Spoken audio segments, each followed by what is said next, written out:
Hello everyone. So today we will discuss about management concepts and organizational behavior. So it is a subject जिसमें हम आज किसके बारे में डिस्कस करेंगे, introduction to management. So let's start. सबसे पहले मैनेजमेंट होता क्या है? So management is a process of designing and maintaining an environment in which individual working together in groups efficiently accomplish selected aims. So management क्या है? Management एक ऐसी process है of designing and maintaining an environment, एक ऐसे environment को create करने की जिसमें इंडिविजुअल्स इकट्ठा काम करते हैं एक गोल को अटेन करने के लिए. सो मैनेजमेंट क्या करता है? डिजाइन करता है, मेंटेन करता है एक ऐसा एनवायरनमेंट जिसमें हम इंडिविजुअल्स इकट्ठा काम करें ताकि हम एफिशिएंटली अपने गोल को अचीव कर पाएं. जो हमारी मैनेजमेंट की अगर हम सिंपल जो डेफिनेशन देखें या सिंपल जो मीनिंग है वो क्या होता है? Management is a art of getting thing done from others.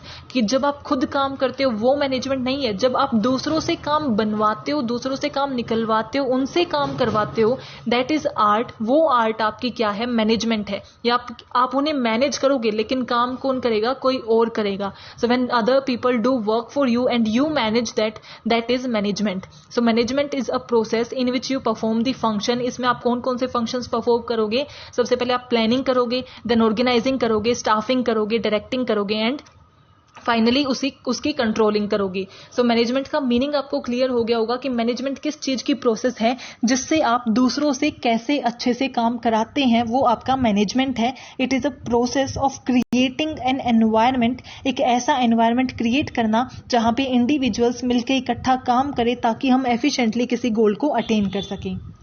As managers people carry out the managerial function of planning, organising, staffing, leading and controlling.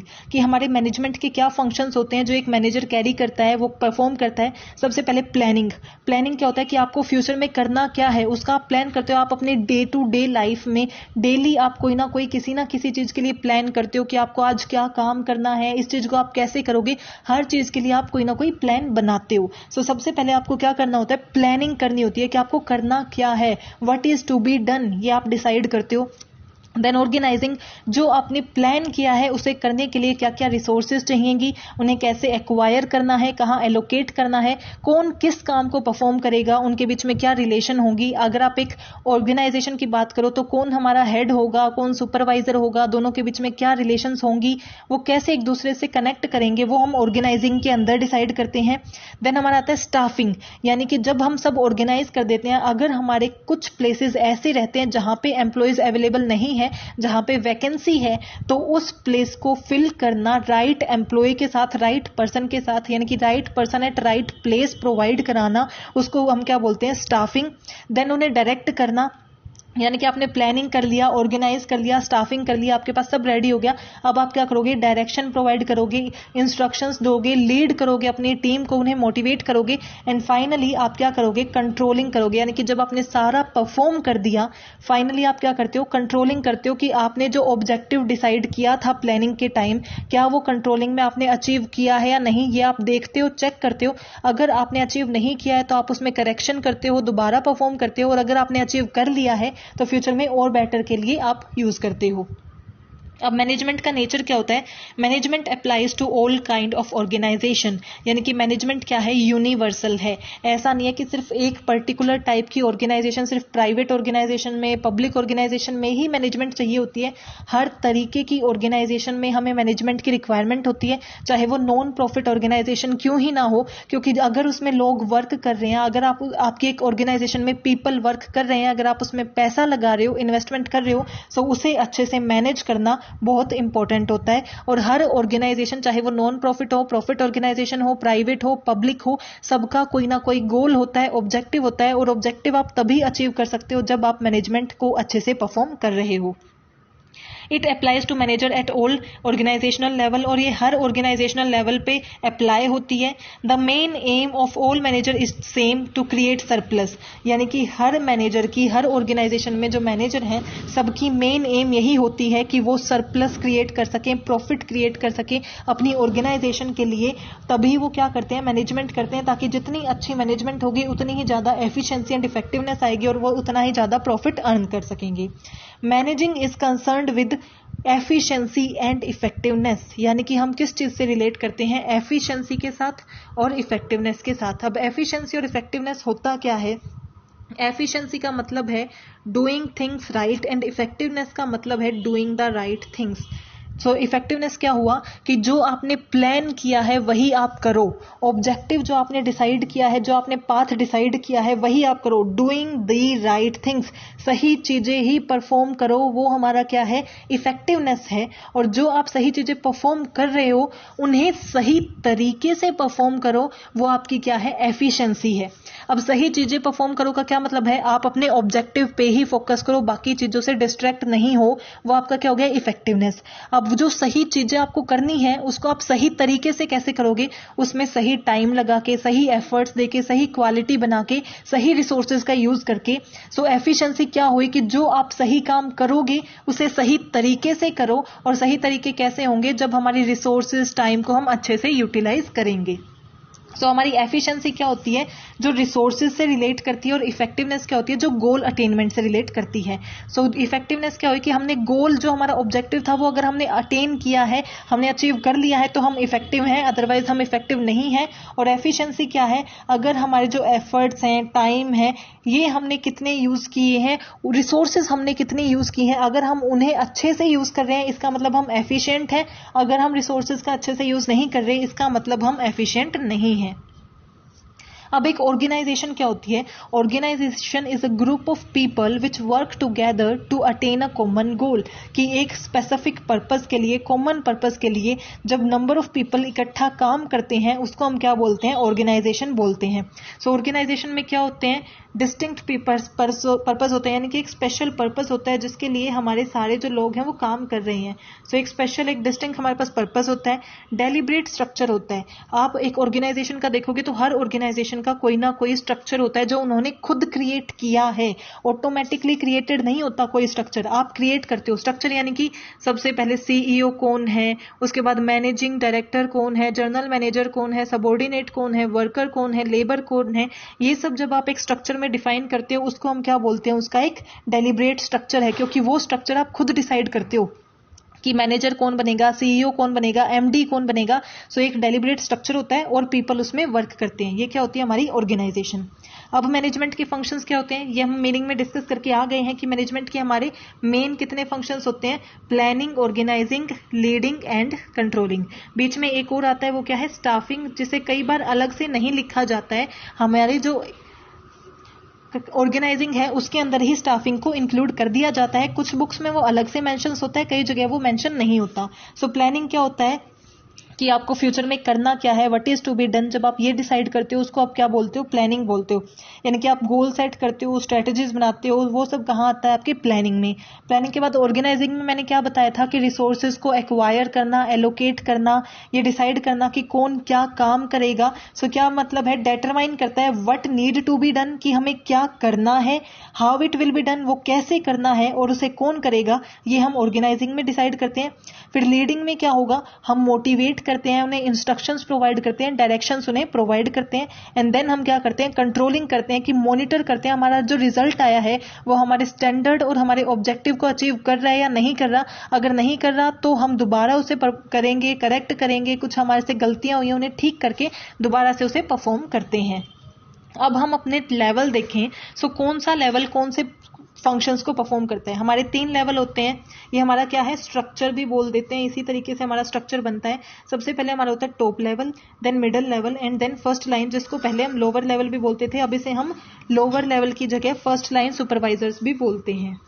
सो हमारे टॉप लेवल में कौन आते हैं, जो हमारे सीईओ होते हैं, एमडीज होते हैं, वो हमारे टॉप लेवल में आ जाते हैं। मिडिल लेवल में हमारे कौन आ जाते हैं, मैनेजर्स हैं, जनरल मैनेजर्स हैं, ये मिडिल लेवल में। और फर्स्ट लाइन में हमारे सुपरवाइजर्स आ जाते हैं। सो प्लानिंग कौन करता है, सबसे पहले आप सोचो ये अपने माइंड में कि प्लान कौन करता है। हमारी प्लानिंग का काम किसका होता है, एनालिटिकल माइंड है, यानी कि हम जिसमें दिमाग का ज्यादा यूज होता है। और हम जो सुपरवाइजर्स हैं ये हमारे फिजिकल वर्कर्स ज्यादा होते हैं, यानी कि जो हमारी बॉडी वर्क्स, फिजिकल वर्क्स ज्यादा करते हैं, तो वो सुपरवाइजर्स होते हैं। सो प्लानिंग हमारी कैसे होती है, सबसे ज्यादा टॉप मैनेजर्स करते हैं, उसके बाद middle level and then first line हमारे किए जाते हैं। सो हमारी प्लानिंग कैसे होगी, ऊपर वाले जो लेवल हैं वो ज्यादा करते हैं। ऑर्गेनाइजिंग भी क्या होती है, यानी कि चीजें अरेंज कौन करता है, हमारे टॉप मैनेजमेंट ही करती है। सो टॉप मैनेजर्स ही हमारी ऑर्गेनाइजिंग करते हैं, then middle and then first. लेकिन लीडिंग क्या है, डायरेक्शन कौन प्रोवाइड करता है, काम जिन्हें करना होता है वही तो डायरेक्शन प्रोवाइड करेंगे। सो काम कौन करता है, मेन हमारे फिजिकल वर्क कौन करते हैं, सुपरवाइजर्स करते हैं। सो सबसे ज्यादा डायरेक्टिंग किसके अंदर या लीडिंग किसके अंदर होती है, लोअर लेवल के, उसके बाद मिडल एंड देन हमारे टॉप। और कंट्रोलिंग क्या होती है, कंट्रोलिंग तीनों लेवल पे की जाती है, लेकिन थोड़ी सी ज्यादा की जाती है ऊपर वाले लेवल पे, और लास्ट वाले में थोड़ी कम कंट्रोल की जाती है। सारे एक दूसरे को कंट्रोल करते हैं, यानी कि टॉप वाला मिडल को कंट्रोल करता है, मिडल वाला फर्स्ट लाइन को कंट्रोल करता है। ये हमारी क्या होती है, मैनेजमेंट। अब हमारी स्किल्स कौन कौन सी रिक्वायर होती हैं, एक मैनेजर में कौन कौन सी स्किल होनी चाहिए। सो हमारी 3 स्किल होती हैं, conceptual skill, human skill and technical skill. Technical skills क्या होती हैं, जो हमारी जॉब से रिलेट करती हैं, टेक्निकल वर्क हमें परफॉर्म करना होता है, यानी कि जो हमारी स्पेशलाइज्ड होती हैं जॉब के साथ, वो हमारी टेक्निकल स्किल होती हैं। ह्यूमन स्किल क्या होती है, हम बाकी लोगों से कैसे बिहेव करते हैं, उनके साथ कैसे इंटरेक्ट करते हैं, हमारा ह्यूमन बिहेवियर कैसा है, वो हमारी क्या होती है, ह्यूमन स्किल्स होती है। एंड कॉन्सेप्चुअल स्किल्स जो आपकी इंटेलेक्चुअल स्किल्स के साथ होती हैं, यानी कि आप कॉम्प्लेक्स सिचुएशन को कैसे सोल्व करते हो, डिफिकल्ट टाइम में आप कैसे रिएक्ट करते हो, वो आपकी क्या होती हैं, कॉन्सेप्चुअल स्किल्स होती हैं, जो हमारी 3 तरीके की स्किल्स पाई जाती है मैनेजर्स के अंदर। अब हम लेवल के अकॉर्डिंग देखें तो हमारे कितने लेवल थे, टॉप लेवल, उसके बाद था मिडल लेवल एंड हमारा फर्स्ट लाइन जो सुपरवाइजर्स का लेवल था। सो उसमें कौन से लेवल पे कौन सी स्किल सबसे ज्यादा रिक्वायर होती है, तो सबसे पहले हमारी टेक्निकल स्किल। टेक्निकल स्किल्स क्या होती है, जो जॉब से रिलेट करती है, और जॉब सबसे ज्यादा कौन परफॉर्म करता है, फिजिकल, तो सुपरवाइजर। तो सबसे ज्यादा टेक्निकल स्किल्स नीचे वाले लेवल पे चाहिए होती है और सबसे कम ऊपर वाले लेवल पे चाहिए होती है। ह्यूमन स्किल जो है वो तीनों लेवल पे सेम चाहिए होती है, तीनों पे अच्छी हमारी ह्यूमन स्किल्स होनी चाहिए। एंड कॉन्सेप्चुअल स्किल यानी कि डिसीजन लेना, डिसीजन मेकिंग करना, ये सब किस में होती है, हमारे अपर लेवल में ज्यादा चाहिए होती है, टॉप मैनेजमेंट में हमारी ज्यादा चाहिए होती है, in comparison to supervisor level पे कम चाहिए होती है। देन है हमारे मैनेजमेंट के रोल क्या क्या होते हैं, मैनेजर्स के क्या क्या रोल होते हैं, तो वो 3 रोल परफॉर्म करते हैं, interpersonal role, informational role and decisional role. Interpersonal में कौन से रोल आते हैं, एक लीडर का, लेजियन यानी कि रिलेशनशिप मेंटेन करने का, इंटरपर्सनल यानी कि पर्सन्स के बीच में वो कैसे रह रहे हैं, उनका कैसा इंटरेक्शन है, एक दूसरे के साथ कैसे बिहेव करते हैं। सो वो हमारी इंटरेक्शन के साथ, हमारे इमोशंस के साथ रिलेट करता है इंटरपर्सनल रोल। सो उसमें हमारे लीडर का रोल, रिलेशनशिप मेंटेन करने का, लेजियन का रोल वो परफॉर्म करते हैं। इंफॉर्मेशनल में क्या, कि इंफॉर्मेशन प्रोवाइड करने वाले।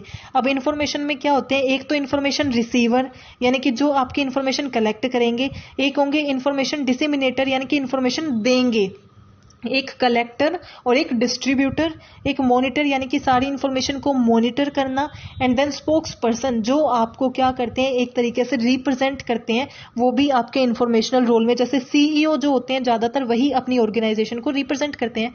थर्ड हमारा क्या रोल होता है, decisional role.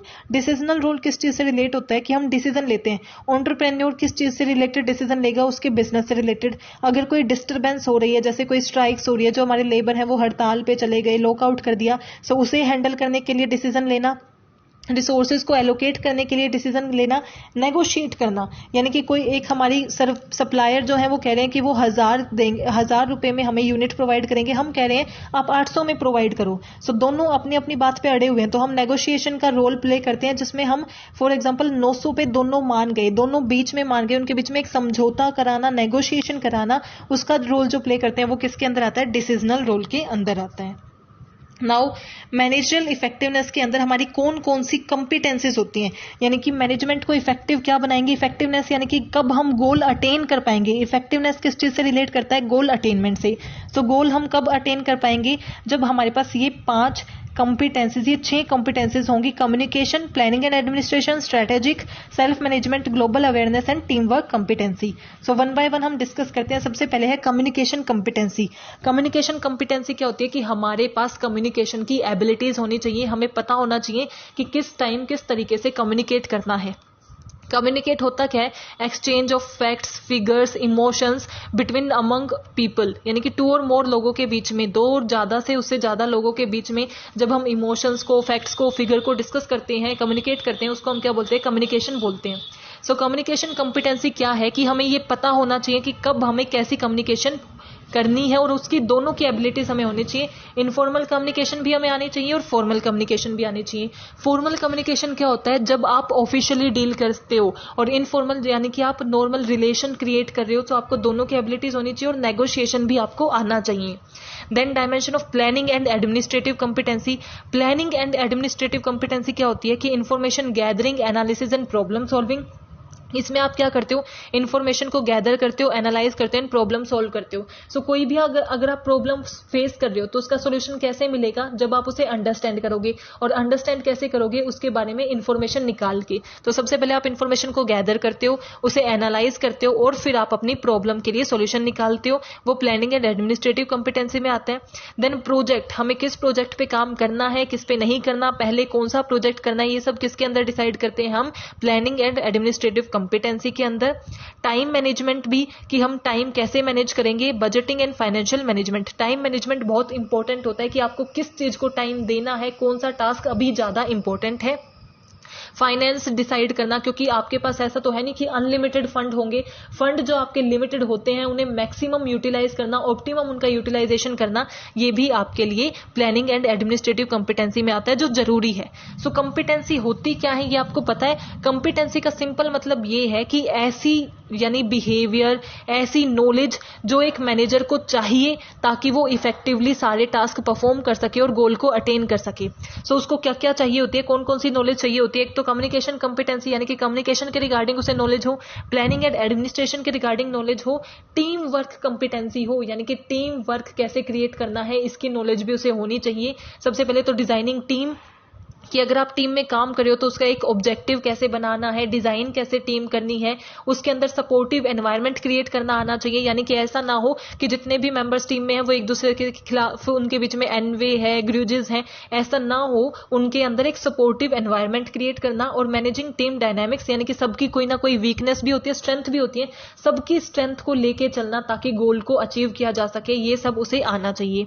Then strategic action competency, उसके पास नॉलेज होनी चाहिए स्ट्रेटेजिक एक्शन कॉम्पिटेंसी के बारे में भी, यानी कि वो अंडरस्टैंड करे अपनी इंडस्ट्री को। स्ट्रेटेजी क्या होती है, जो आपको अपने कंपटीटर से डिफरेंट बताती हैं, अच्छा बताती हैं। सो वो आप कैसे करोगे, जब आप अपनी इंडस्ट्री को अंडरस्टैंड करोगे, अपनी ऑर्गेनाइजेशन को अंडरस्टैंड करोगे, और फिर उसके बेस पे स्ट्रेटेजीज बनाओगे और स्ट्रेटेजिक एक्शंस लोगे ताकि आप एक अच्छे से स्टैंड कर सको, कंपटीटिव एडवांटेज पा सको। Dimensions of global awareness competency, global awareness आपके पास होनी चाहिए, क्योंकि आज अगर कोई बिजनेस करता है तो वो सिर्फ ये नहीं सोचता कि मैं सिर्फ नेशनल लेवल पे करूंगा। अगर आप एक अच्छा बड़ा बिजनेस एस्टेब्लिश करते हो तो आप हमेशा सोचते हो कि आपके इंटरनेशनल कस्टमर्स भी हों। सो आपको क्या आना चाहिए, ग्लोबल अवेयरनेस आपकी होनी चाहिए, उसके बारे में आपको नॉलेज होनी चाहिए। उसमें आपको क्या चाहिए, कल्चरल नॉलेज एंड अंडरस्टैंडिंग, कि आपको दूसरे नेशंस के कल्चर के बारे में नॉलेज होनी चाहिए कि उनका क्या कल्चर है, उसकी अंडरस्टैंडिंग होनी चाहिए कि उसका क्या इंपैक्ट होता है। Then cultural openness and sensitivity, आपका माइंडसेट कैसा होना चाहिए, ऐसा आपका माइंडसेट हो कि आप दूसरों के कल्चर को भी अडॉप्ट कर सको, समझ सको। ऐसा नहीं कि आप ये सोचो कि मेरा कल्चर तो सबसे सही है, वो बाकियों का कल्चर अच्छा नहीं है, बाकियों का कल्चर खराब है। आपके माइंड में ओपननेस होनी चाहिए और उनके कल्चर को आप समझना चाहिए।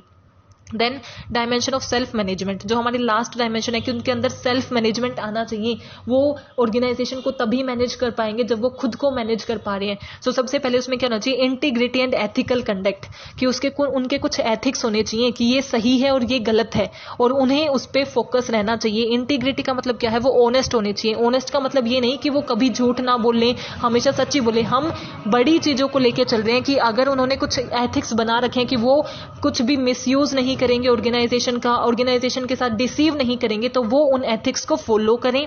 पर्सनल ड्राइव एंड रेजिलियंस, इसका मतलब क्या है कि अगर आप फेल भी हो जाते हो तो आप कैसे वापस आते हो, कैसे आप कम बैक करते हो।